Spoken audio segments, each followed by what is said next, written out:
guys কথা এটা কওঁ দেই মানে 14 ফেব্ৰুৱাৰী তাৰিখে যিখন আমাৰ মানে ব্ৰহ্মপুত্ৰৰ ওপৰত যিখন ব্ৰিজ নিৰ্মাণ হ'ল নৰেন্দ্ৰ মোদী আহি পেলাই ফিতা কাটিলে অ'পেনিং কৰিলে কিন্তু আজি নিউজত পাই আছোঁ বোলে ব্ৰিজখনৰ বোলে ফাট মেলিলে ইফালে ফাট বোলে সিফালে ফাট পিক বোলে পিক মানে আপোনাৰ এই শিখৰ খাই পিক পেলালে মানে আমি কি ক'ম আৰু আমি সৰু মানুহ ন আমিতো একো ক'ব নোৱাৰোঁ এতিয়া চিমেণ্টে বেয়া নে বালিয়ে বেয়া নে কণ্ট্ৰেক্টাৰটোৱে বেয়া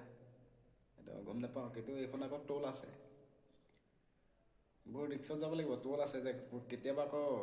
গাড়ী চাড়ী দি আকৌ তলত সোমাই নগ'লে হ'ল আকৌ টল দি পেলাই নাই আমি কি ক'ম আমি সৰু মানুহ আমিতো ক'ব নোৱাৰোঁ ন সেইকাৰণে আমি ক'লোঁ আৰু দেই যিখিনি মানে হৈ আছে সেইখিনি ক'লোঁ আৰু এতিয়া বোলে ফাট মেলিলেই কিমানখননো গাড়ী গ'ল তাত অলৰেডিটো আপোনাৰ বাছ বা ট্ৰাক যাব মানা কৰিছে এই সৰুকেইখন গাড়ী যাওঁতে ফাট মেলেনে বাৰু নকওঁ আৰু দেই গম পাই গৈছে উন্নতি আৰু